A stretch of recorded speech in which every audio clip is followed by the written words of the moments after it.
election is about far more even than the president, far more than me returning to the Senate, far more than Shelley Adler going to the Congress.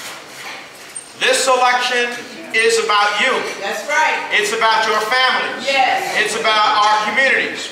It is about what country we wake up to on November the 7th. What morning in America looks like on that day. And there are clearly two different visions of morning in America.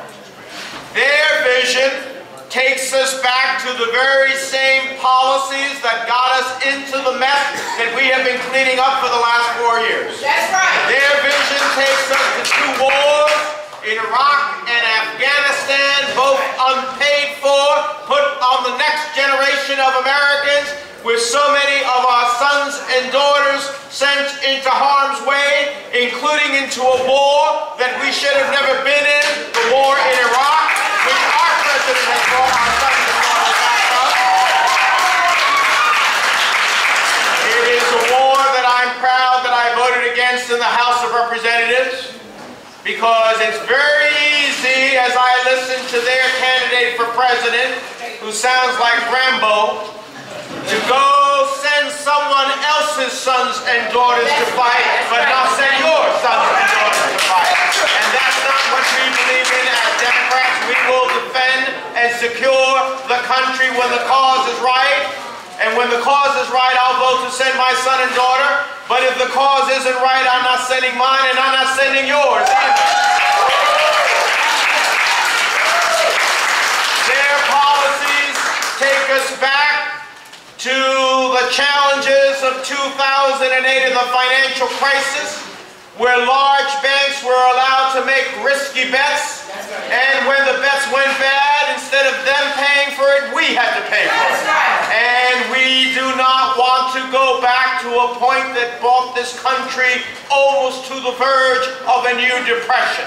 So when I listen to Romney and my opponents say, let's unshackle Wall Street, we had an unshackled Wall Street, and that hurt each and every one of us. We're not going back to that.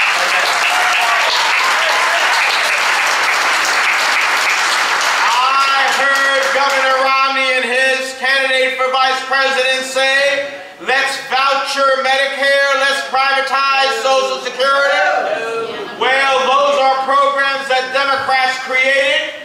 They opposed it from the beginning, and I can tell you from my own experience with my mom, who worked in the factories of New Jersey as a seamstress, was the first to help me become the first in my family to go to college. She worked her fingers to the bone, and she paid her taxes. At the end of the day, when she was struggling in the twilight of her life with a terrible disease with Alzheimer's, we lost her 3 years ago this past month. She would not have lived with the dignity that she deserved in the twilight of her life, but for Medicare as her health care security, but for Social Security as her retirement security, and I'm not going to let anyone else's parents live with less dignity in the twilight of their life. We are not going to voucherize Medicare. We're not going to privatize Social Security. So this election's a big deal about what the country looks like, what we stand for, and how we move forward. Now, we could have had so much more progress.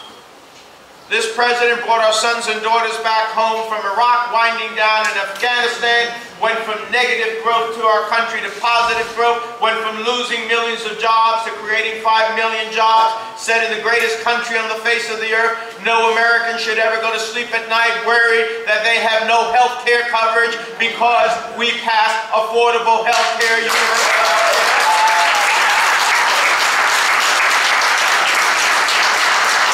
But we could have done so much more, except that the Republicans made a conscious decision, as embodied in the speech of the Republican leader of the Senate, Mitch McConnell, when he said for the last year and a half, my #1 priority is to make Barack Obama a one-term president. That's what he said. And then he used the rules of the Senate, which allows one senator of the 100 of us who doesn't want something to move forward to simply get up and say, I object. And then they sit down. And the only way to overcome that objection, which is a filibuster, is to get not a simple majority of 100, which would be 51, but you must get a super majority of 60. Democrats only have 53 votes. Therefore, for us to break a filibuster and move forward, we need to get 7 Republicans to join us. But they never join us. Why? Because this is the way that they follow their leader's desire to make Barack Obama a one-term president with the horrible political equation that if he fails, we win. Well, the problem is it's not about the president failing, it's about the country failing at one of its most critical times. And so, in this election, we must use the power of our votes to reject the politics of failure and embrace the politics of progress and prosperity. In 2008, we voted to change the guard. In 2012, we must come out massively to guard the change that we made in 2008.